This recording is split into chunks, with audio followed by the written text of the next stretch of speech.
Pak Jokowi ini juga sudah berulang kali menyatakan tidak bersedia dicalonkan untuk periode ketiga. Itu menjerumuskan saya dan sebagainya. Saya taat konstitusi. Tapi pertanyaannya, mengapa Pak Jokowi kembali mengungkapkan isu ini? Apakah ada motif tertentu di baliknya atau sekedar lip service ya? Lip service kepada pendukungnya. Konstitusi kita itu sudah jelas-jelas menyatakan di pasal 7, masa jabatan presiden itu hanya 2 periode. 2 term ya. 2 5 term. 2 kali 5 tahun. Berturut-turut maupun tidak berturut-turut. Wacana Presiden 3 periode ini walaupun secara demokrasi mungkin bisa dibenarkan dalam pengertian kebebasan menyampaikan pendapat, tapi ini bisa membunuh demokrasi itu sendiri. Kita perlu hati-hati, jangan sampai wacana-wacana seperti ini menjadi demokrasi trap atau jebakan demokrasi, karena dia memakai nanti baju demokrasi atau berlindung di balik demokrasi, tapi dia nanti akan membunuh demokrasi, karena dengan gagasan ini kita bisa kembali ke era otoritarian.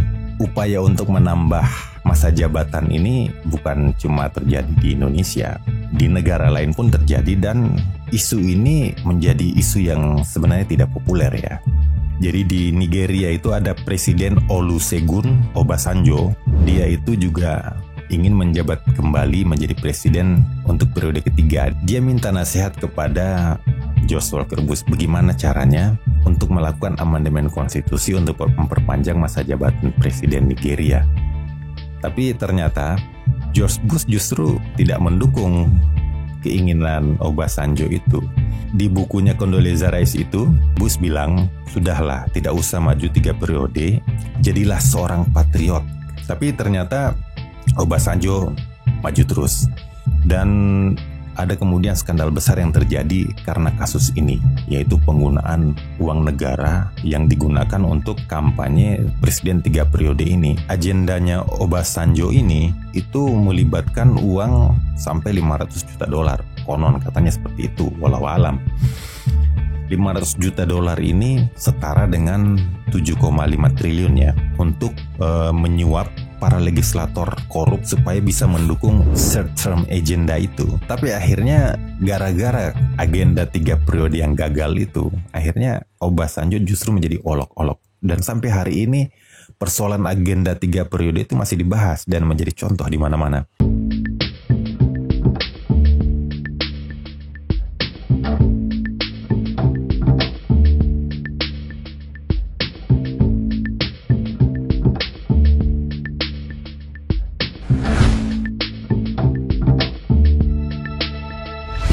Assalamualaikum warahmatullahi wabarakatuh. Selamat datang kembali di channel Pemilih Indonesia bersama saya Harun Hussein.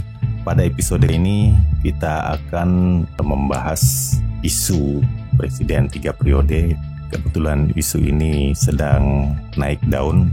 Isu ini sebenarnya isu lama, tapi isu ini kembali naik ke permukaan dipicu oleh pernyataan Pak Jokowi dalam sebuah pertemuan di Kota Bandung, di Forum Musyawarah Rakyat Musra Indonesia di gedung Youth Center, Sport Center Arca Manik di Kota Bandung. Dalam pertemuan itu muncul pertanyaan-pertanyaan kepada Pak Jokowi, siapa yang akan melanjutkan kepemimpinannya. Tapi dijawab oleh Pak Jokowi, ojo ke susu. Dan dia menyatakan bahwa elektabilitas saja tidak menjadi ukuran utama dalam penominasian presiden penggantinya itu. Ini isyarat-isyarat. Tapi kemudian muncul seruan-seruan untuk Pak Jokowi aja maju lagi. Muncul seruan Jokowi lagi, Jokowi 3 periode. Ini sebenarnya gejala yang juga banyak dipertanyakan oleh berbagai pihak ya. Karena Pak Jokowi ini kan sebenarnya sudah jatuh tempo ya, sudah habis masa jabatannya karena dia sudah menjabat 2 periode. Tapi kalau melihat gerakan-gerakan Pak Jokowi ini masih seperti berkampanye kelihatannya. Masih sering ketemu relawan, termasuk yang di Bandung ini. Tapi mudah-mudahan saja apa yang disampaikan Pak Jokowi di Bandung itu cuma lip service ya. Pak Jokowi di Bandung itu menyatakan bahwa pendapat atau opini presiden 3 periode itu sah-sah saja dalam negara demokrasi. Jadi sesuatu yang wajar katanya, seperti juga orang minta presiden lengser atau presiden diganti. Yaitu secara normatif ya bisalah. Tapi ini ada persoalan lain, karena bagaimanapun Pak Jokowi itu kan bukan orang sembarangan ya. Dia adalah presiden kita, dan setiap pernyataannya itu bisa punya banyak makna. Mudah-mudahan itu cuma sekedar lip service kepada pendukungnya dan bukan kata-kata bersayap ala politisi ya. Isu presiden 3 periode ini sebenarnya kita sudah lupa ya. Isu presiden 3 periode ini sejak 2009 akhir, dan kemudian terus bergerak, tapi kemudian berganti dengan isu penundaan pemilu.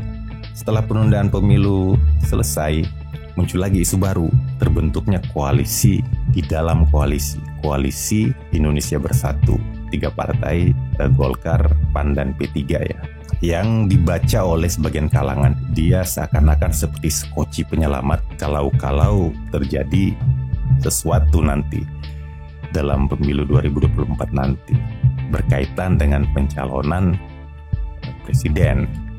Terus ada yang menyatakan bahwa koalisi 3 kaki itu sebenarnya KPG, koalisi penyelamat Ganjar ya. Dari berbagai isu tadi, isu presiden 3 periode ini sebenarnya bukan sesuatu yang sederhana ya, karena dia itu membutuhkan effort luar biasa. Anda tidak bisa bayangkan seperti membelokkan sebuah perahu kecil. Presiden 3 periode ini seperti membelokkan kapal Titanic yang sudah dalam jarak sangat dekat menabrak karang. Jadi sangat luar biasa effortnya. Dan karang di sini adalah konstitusi kita. Konstitusi kita itu sudah jelas-jelas menyatakan di pasal 7 masa jabatan presiden itu hanya 2 periode. 2 term ya, 2 5 term, 2 kali 5 tahun berturut-turut maupun tidak berturut-turut. Pasal 7 itu kan menyatakan presiden dan wakil presiden memegang jabatannya selama 5 tahun dan sesudahnya dapat dipilih kembali dalam jabatan yang sama hanya untuk 1 kali masa jabatan. Jadi selesai. Tapi pertanyaannya, mengapa Pak Jokowi kembali mengungkapkan isu ini? Apakah ada motif tertentu di baliknya atau sekedar lip service ya? Lip service kepada pendukungnya yang ada di Bandung itu. Masalahnya Pak Jokowi ini juga sudah berulang kali menyatakan tidak bersedia dicalonkan untuk periode ketiga. Itu menjerumuskan saya dan sebagainya. Saya taat konstitusi. Tapi orang juga skeptis ya, karena Pak Jokowi ini kan saat menjadi gubernur DKI Jakarta juga sudah menyampaikan pernyataan yang hampir sama ya. Dulu kita kenal istilah copras-capres. Pak Jokowi tidak akan maju menjadi calon presiden di 2014, tapi ternyata maju juga. Nah, ini track record ya. Jadi sesuatu yang diingat publik. Tapi memang untuk presiden 3 periode ini tidak sederhana. Dia sangat butuh energi luar biasa untuk mewujudkannya. Karena pasal 7 konstitusi kita tadi kan sudah menyatakan 2 periode. Untuk mengubah menjadi 3 periode itu butuh perubahan konstitusi.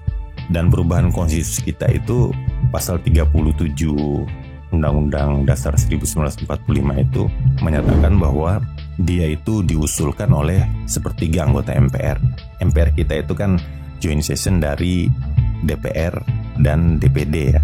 DPR itu anggotanya 575 orang, sedangkan DPD itu 136 orang. Jadi totalnya 711 orang. Jadi kalau misalnya diusulkan sepertiga anggota MPR itu diusulkan oleh 237 orang. Kemudian sidang untuk mengubahnya itu harus dihadiri 2/3 anggota MPR atau 474 orang. Putusan untuk mengubah pasal di konstitusi itu harus disetujui oleh 50% plus 1 anggota MPR atau 357 orang. Kalau melihat konstelasi dukungan koalisinya Pak Jokowi sekarang, dia bisa mencukupi ya. Jumlah kursi pendukung presiden itu 471 kursi. Ini koalisi Indonesia Kerjanya Pak Jokowi ya. Tapi koalisi yang sudah diperluas dengan masuknya Gerindra dan PAN. Total kursinya 471. Sementara tadi itu untuk amandemen konstitusi, sidang mengubahnya harus dihadiri oleh 474 orang. Jadi kurang 3 orang saja, tinggal mencari 3 legislator, apakah dari DPR atau dari DPD. Kemudian kalau untuk disetujui 50% plus 1 anggota, 357 orang, itu 471 kursi itu sudah sangat lebih dari cukup. Permasalahannya apakah dia bisa solid apa tidak. Kita tahu usulan amandemen konstitusi untuk penundaan pemilu juga kemarin itu justru dihadang oleh PDIP. PDIP justru tidak melanjutkan usulan amandemen untuk memasukkan pasal tentang GBHN gara-gara muncul isu penundaan pemilu, dan presiden 3 periode ini juga tidak terlalu didukung oleh politisi-politisi PDIP. Jadi ini sangat berat. Upaya untuk menambah masa jabatan ini bukan cuma terjadi di Indonesia, di negara lain pun terjadi, dan isu ini menjadi isu yang sebenarnya tidak populer ya. Dulu tahun 2006 diusulkan di Nigeria ya. Jadi di Nigeria itu ada Presiden Olusegun Obasanjo. Dia itu juga ingin menjabat kembali menjadi presiden untuk periode ketiga. Dia itu terpilih menjadi presiden Nigeria itu tahun 1999. Di sana itu masa jabatan presidennya 4 tahun. Jadi dia sudah menjabat tahun 1999 sampai 2003, itu periode pertama. Kemudian tahun 2003 sampai 2007, itu periode kedua. Dan di periode kedua ini ada upaya untuk menambah masa jabatan melalui amandemen konstitusi. Di Nigeria itu konstitusinya mengatur juga masa jabatan presiden 2 periode, 2 kali 4 tahun ya. Sama dengan Indonesia 2 kali 5 tahun.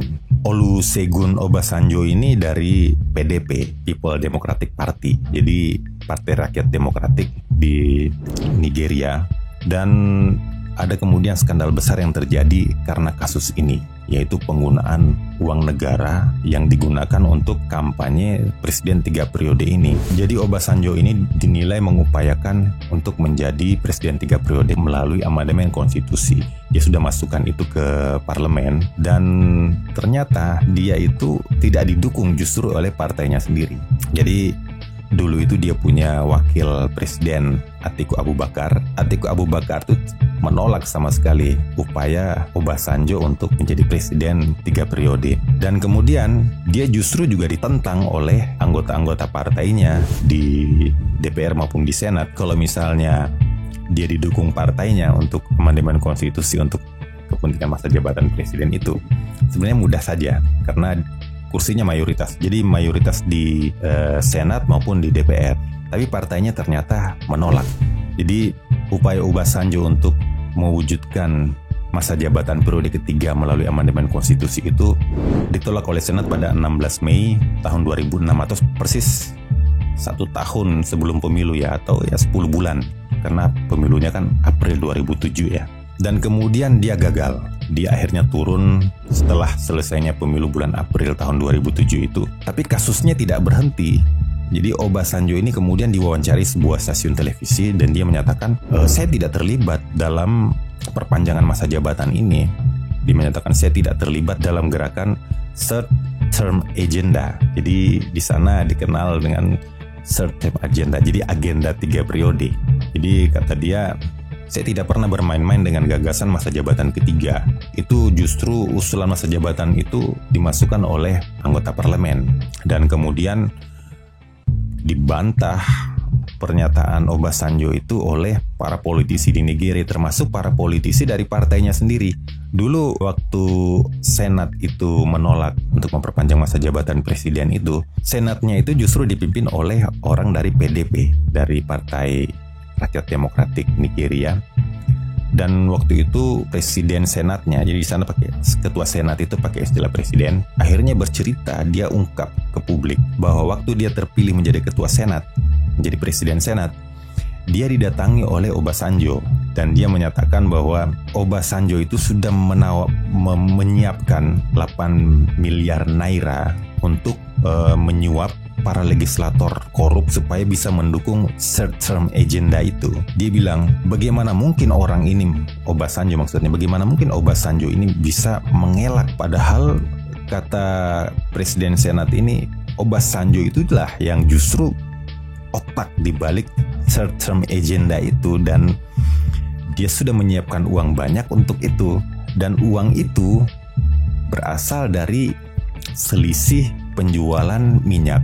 Karena waktu itu harga minyak dunia naik dan Nigeria salah satu negara eksportir minyak, dan banyak penghasilan Nigeria saat itu, dan untuk penggalangan presiden 3 periode diambil dari sana. Dan karena Obasanjo terus membantah keterlibatannya dalam third term agenda itu, akhirnya Ken Mami ini makin membuka persoalan itu ke publik. Ini di salah satu media, Punch ya.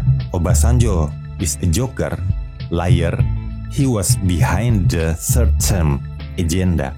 Kata dia, Obasanjo itulah otaknya. Dan kemudian dia ungkap, kalau nggak percaya, buka saja autobiografinya Condoleezza Rice, mantan Menteri Luar Negeri Amerika di era George Walker Bush ya.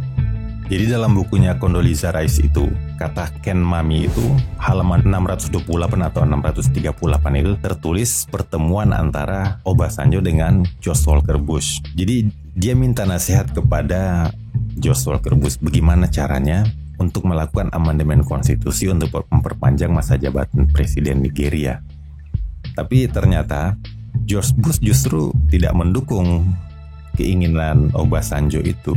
Di bukunya Condoleezza Rice itu, Bush bilang, sudahlah, tidak usah maju 3 periode, jadilah seorang patriot dan tinggalkan istana kepresiden itu pada akhir masa jabatan Mei tahun 2007.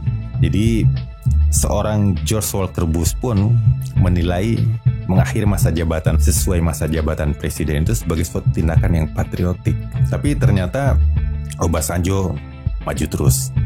Saya baca juga salah satu tulisan artikel, agendanya Obasanjo ini itu melibatkan uang sampai 500 juta dolar. Konon katanya seperti itu, walau alam. 500 juta dolar ini setara dengan 7,5 triliun ya. Jadi di tulisan itu dituliskan begini, politik itu di mana-mana bisa mahal. Pemilihan presiden Amerika termasuk primary-nya, jadi primary dan pemilihan presidennya itu menghabiskan 2,8 miliar dolar. Tapi untuk mengegolkan agenda 3 periodenya Obasanjo itu sampai menghabiskan 500 juta dolar. Bayangkan uang sebesar itu untuk mengegolkan agenda itu. Dan agenda ini kan sebenarnya baru untuk amandemen konstitusinya. Kalau presiden senatnya tadi bilang ini digunakan uangnya untuk menyuap para legislator ya. Jadi anggota DPR dan Senat Nigeria itu disiapkan uang besar untuk disuap supaya menyetujui amandemen konstitusi memperpanjang masa jabatan presiden. Dan kasus ini kemudian ditulis dalam beberapa buku ya, berbagai buku dan artikel, dan semuanya mengarah kepada bahwa sumber yang digunakan untuk mengegolkan agenda 3 periodenya Obasanjo itu dari uang dari perusahaan minyaknya Nigeria. Jadi pada pertengahan tahun 2000-an itu kan harga minyak lagi naik. Jadi pundi-pundi Nigeria tiba-tiba kebanjiran fulus, dan itu kemudian dimanfaatkan juga untuk agenda 3 periode. Ini dari Premium Times-nya Nigeria. Obasanjo ini adalah salah satu tokoh besar Afrika ya. Dia itu punya banyak upaya untuk negara-negara Afrika. Dia ini seorang jenderal ya, seorang jenderal yang pernah menentang Sani Abacha. Sani Abacha itu jenderal yang melakukan kudeta tahun 1983 di Nigeria. Sani Abacha itu memerintah dari 1983 sampai 1998. Dan setahun setelah Sani Abacha meninggal itu, kemudian dilakukan pilpres dan Obasanjo yang terpilih sebagai presiden. Tapi akhirnya gara-gara agenda 3 periode yang gagal itu, akhirnya Obasanjo justru menjadi olok-olok. Dan sampai hari ini persoalan agenda 3 periode itu masih dibahas dan menjadi contoh di mana-mana. Dan tepat di pemilu 2007, Pilpres 2007 yang tidak diikuti oleh Obasanjo itu, Nigeria itu kemudian melakukan pemilu serentak. Pemilunya 21 April untuk memilih presiden, anggota DPR, dan anggota Senat. Dan itu benar-benar pemilu serentak pertama di Nigeria. Dan yang terpilih menjadi presiden Nigeria itu Umar Yar'Adua ya. Dia juga dari PDP, Partai Rakyat Demokratik Nigeria. Jadi gara-gara agenda 3 periode ini seorang tokoh besar seperti Obasanjo itu akhirnya menjadi figur yang notorius ya. Cuma gara-gara ambisi 3 periode. Mudah-mudahan tidak terjadi juga di negara kita. Nah, sekarang kita lihat kembali ke negara kita ya. Masa jabatan presiden itu memang selalu menjadi godaan buat presiden-presiden kita ya. Dan 2 presiden pertama kita, Bung Karno dan Pak Harto itu, mereka itu menjabat unlimited term ya. Bung Karno malah sempat diberi gelar presiden seumur hidup. Kemudian Pak Harto itu berkuasa sampai 32 tahun. Itu waktu yang sangat lama ya. Tapi sebenarnya kalau Pak Harto dan Bung Karno ini kan sebenarnya tidak bisa dipersoalkan sepenuhnya ya. Karena memang waktu itu konstitusi kita itu memang memberi ruang untuk itu.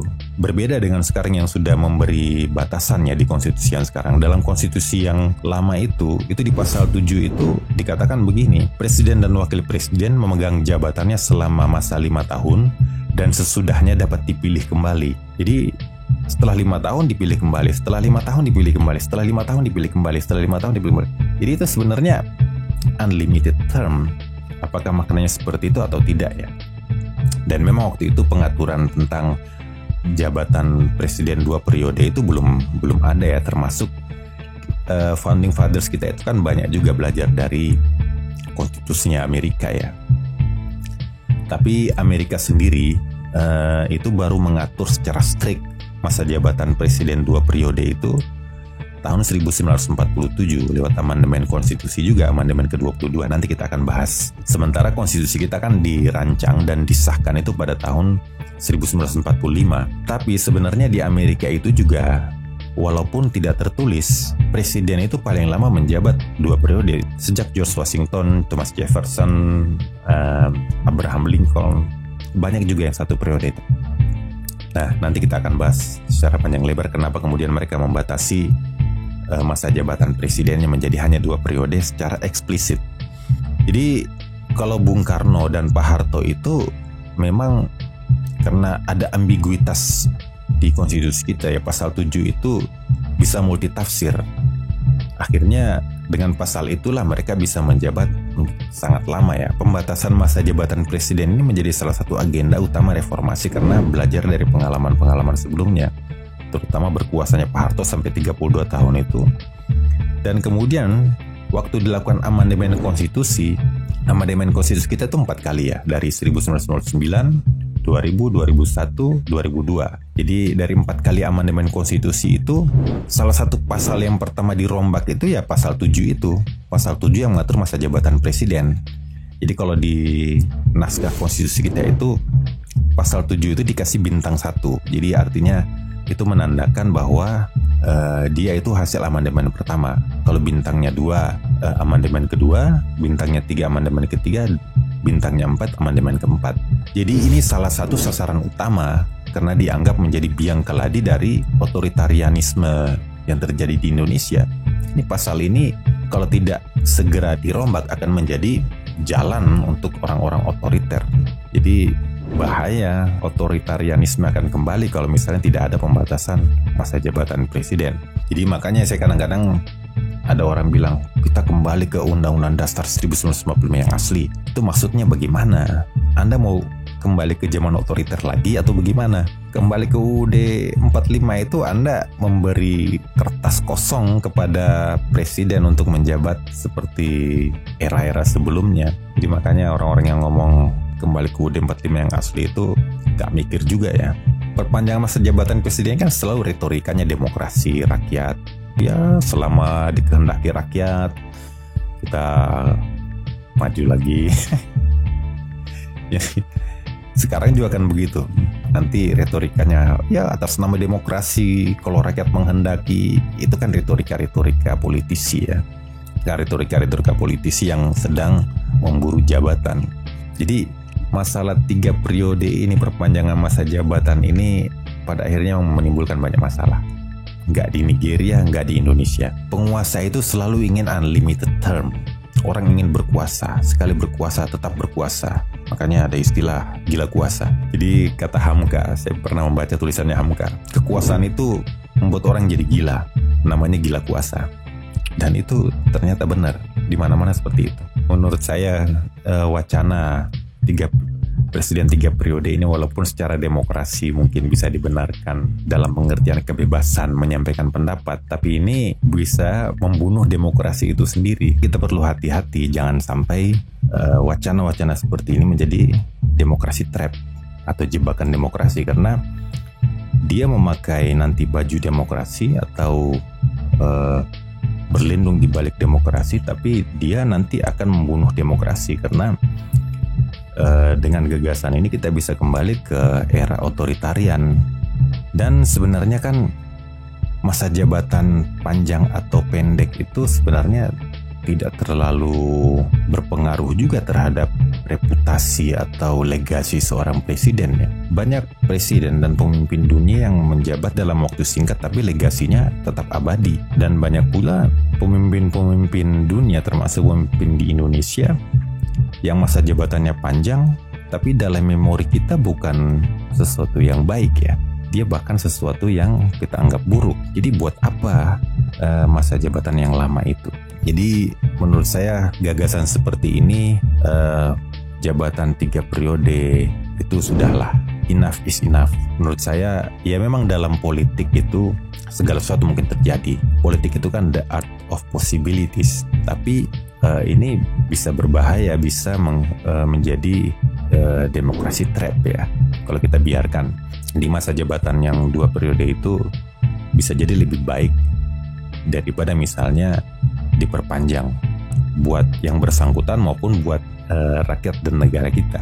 Dan tinggal yang bersangkutan sendiri itu memilih mau dikenang sebagai seorang politisi atau mau dikenang sebagai seorang negarawan.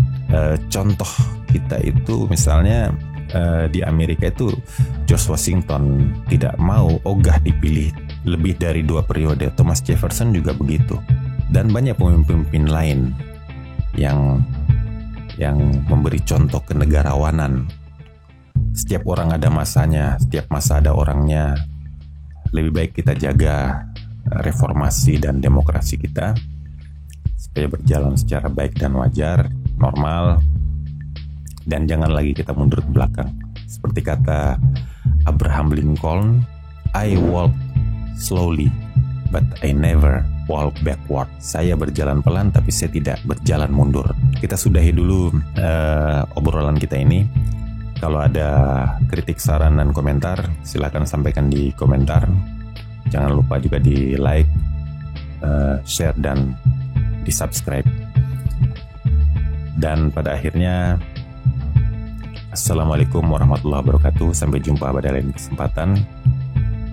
Salam 2 periode. Assalamualaikum warahmatullahi wabarakatuh.